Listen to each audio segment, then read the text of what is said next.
The camera pans across the glass towers of Atlanta, the city buzzing with ambition. The shot zooms into the modern skyscraper of next-gen tech, where innovation is born every day, but where politics and prejudice simmer beneath the polished surfaces. Inside, the open-plan office buzzes like a hive. Rows of sleek desks with dual monitors, the hum of servers in the background, the faint aroma of fresh coffee drifting from the break area. At the center of this busy floor sits Maya Johnson, a 28-year-old black software developer, smart, sharp, and quietly passionate. Her desk is cluttered but organized, sticky notes with sketches of flowcharts, a small potted plant, a water bottle with motivational stickers. Her curly hair is tied neatly, glasses slipping slightly down her nose as she types with focused intensity. On her screen glows the final piece of a puzzle she has been building for months, a customer data app that could simplify operations for small businesses. Her fingers pause on the keyboard. She leans back slowly, her heart pounding in relief and pride. Done, she whispers to herself. And for the first time in weeks, she allows a small smile. Not far away, Tom Richards, a 34-year-old white developer, leans against his desk. His shirt is expensive, his watch gleaming, his smile easy, but never reaching his eyes. He notices Maya's little moment of triumph. His jaw tightens. He twirls a pen between his fingers, muttering under his breath, "Let's see how long that lasts." The office doors slide open, and Linda Parker, late 30s, the project manager, strides in. Her presence commands attention. Perfect blonde bob, crisp navy blazer, a tablet tucked under one arm. She carries herself with the air of someone used to being obeyed. "Maya," Linda says, heels clicking as she approaches. "Update?" Maya straightens in her chair, her voice steady. "Yes, the beta is complete. I've tested every module. It's ready for tomorrow's demo." Linda barely glances at the code glowing on Maya's screen before her eyes dart toward Tom. "Good. Tom, make sure you review it before we go live, just in case." Maya blinks, confusion flashing across her face. "With respect, I've reviewed it thoroughly. It's stable." Linda waves a dismissive hand. "Already turning, I'm sure. Still, we can't risk mistakes. Tom, I trust your eye for detail." Tom smirks, nodding. "Of course." Maya's fingers tighten around her pen. Her smile falters, but she swallows her frustration. At the far corner, Alex Carter, 32, observes quietly. His desk is neat, his demeanor calm, his brown eyes sharp with awareness. He notices Maya's clenched jaw, Tom's smirk, Linda's favoritism. He scribbles something in his notebook as if taking mental notes. The camera lingers on Maya's face, proud but shadowed with doubt. The next day, the conference room is alive with anticipation. Floor-to-ceiling windows bathe the room in sunlight. A long glass table reflects the faces of executives, clients, and team members waiting for the showcase. Linda stands confidently at the head of the table. Today, Maya Johnson will demonstrate our new app, a solution we believe will revolutionize the market. Maya rises, smoothing her blouse, laptop in hand. Her steps are steady, though her pulse races. She connects her computer, takes a deep breath, and launches the app. At first, the interface shines, sleek and responsive.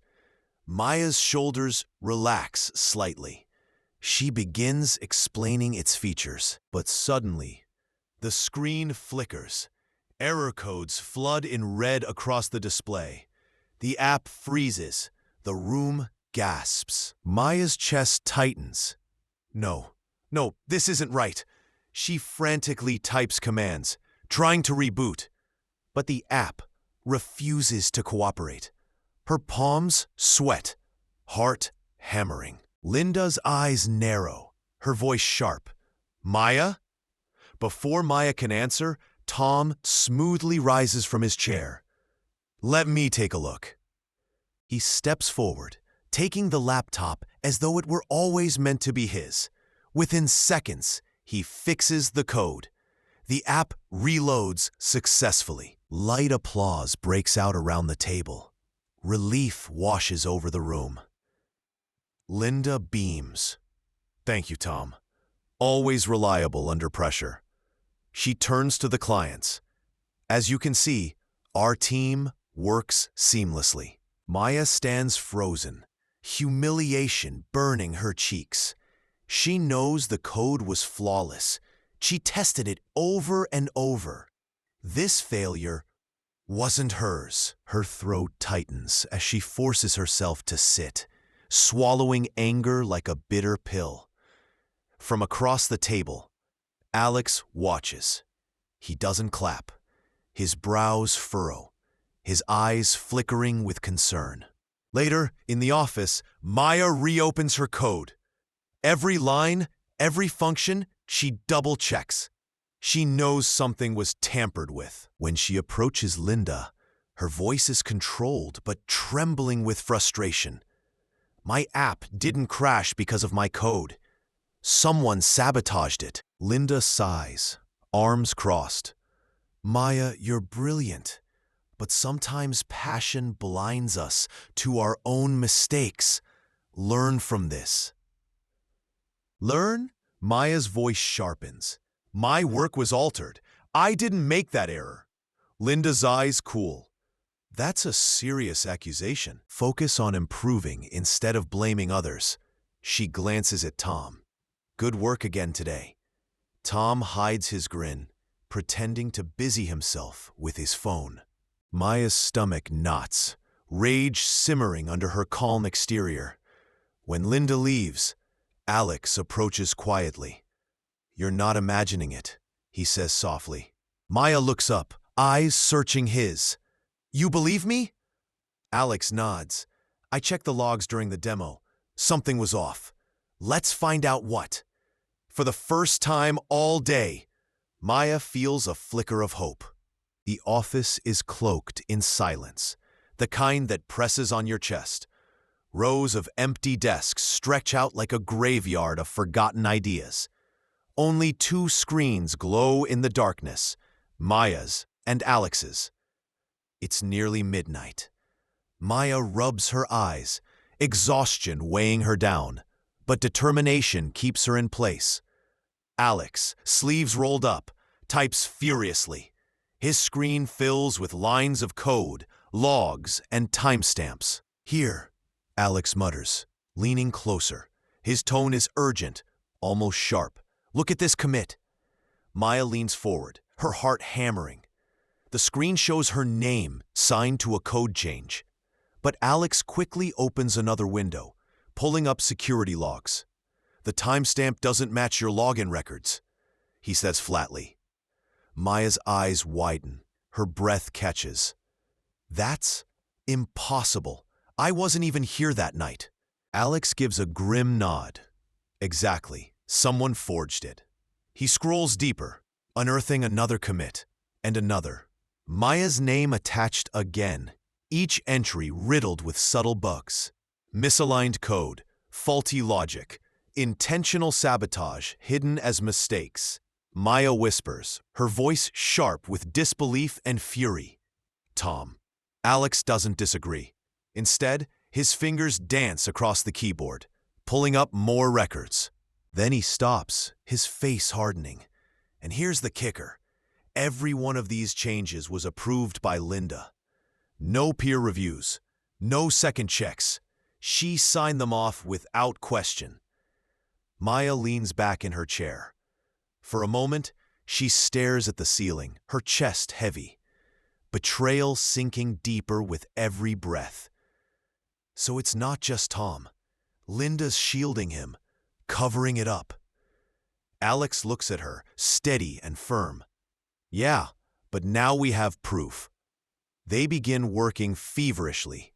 Screenshots, logs, comparisons of her clean code versus the sabotage versions. But Maya pauses, her hand hovering above the save button. Her voice cracks with doubt. What if it doesn't matter? What if they bury this, and me with it? The room feels smaller, suffocating. Alex turns to her, eyes steady, voice calm but unwavering. Then I'll stand with you. They can't silence both of us. Not this time. For the first time in weeks, Maya doesn't feel alone.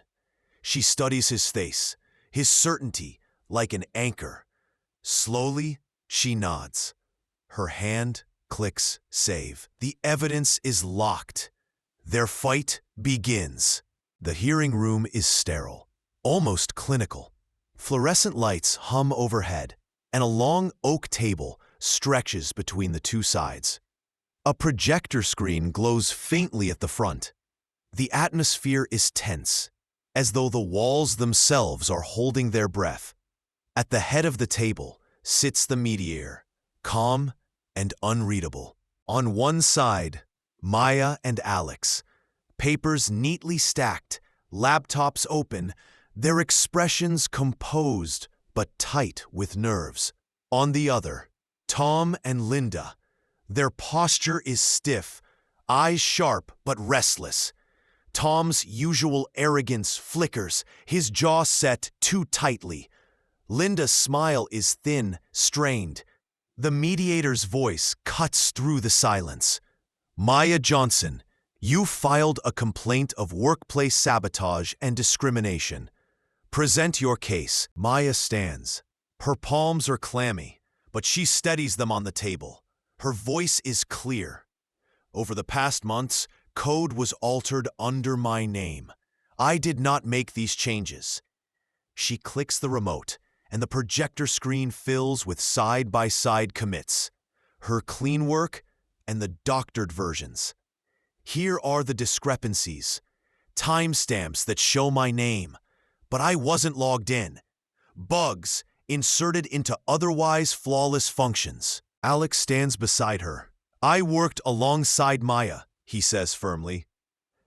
I reviewed her code before the demo. These flaws weren't there.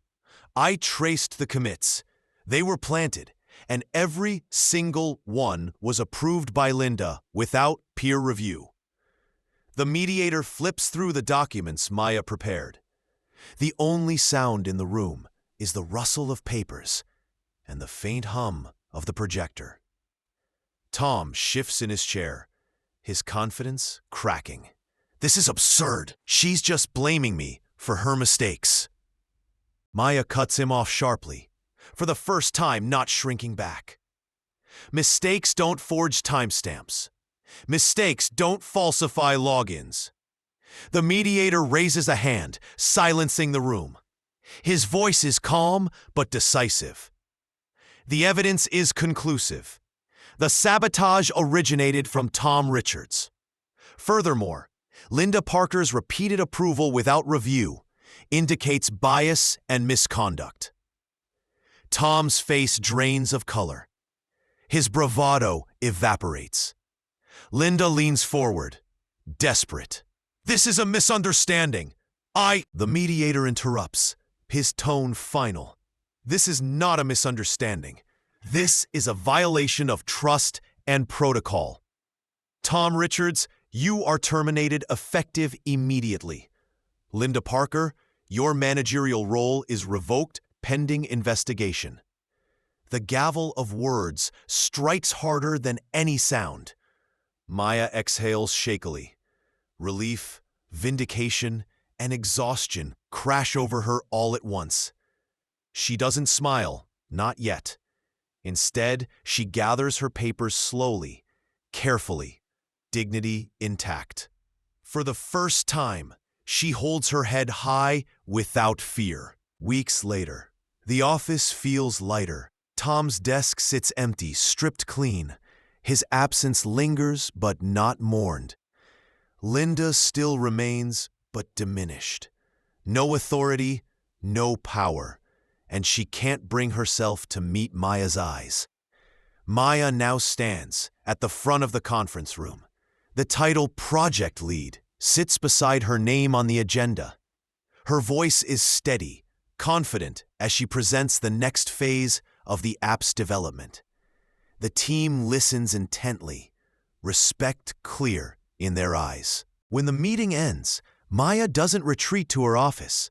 Instead, she walks into a smaller conference room where a group of interns sit nervously. They are young, diverse, hopeful, mirrors of what Maya once was. She pulls out a chair and sits with them at eye level. Her tone is warm, but powerful. I want you to remember something. People may try to silence you, discredit you, even take your work and make it theirs. And yes, it will hurt. She pauses, letting the weight of her words sink in. But your voice matters. Your integrity matters. The truth has a way of breaking through. The interns exchange glances, shoulders loosening, hope flickering brighter. Alex appears in the doorway, watching quietly. He doesn't interrupt. He just nods at Maya, a silent acknowledgement that the fight was worth it. Maya smiles back at him, then returns her focus to the interns. You don't just protect your code, she says, her voice steady and strong. You protect your honor, and that no one can take from you.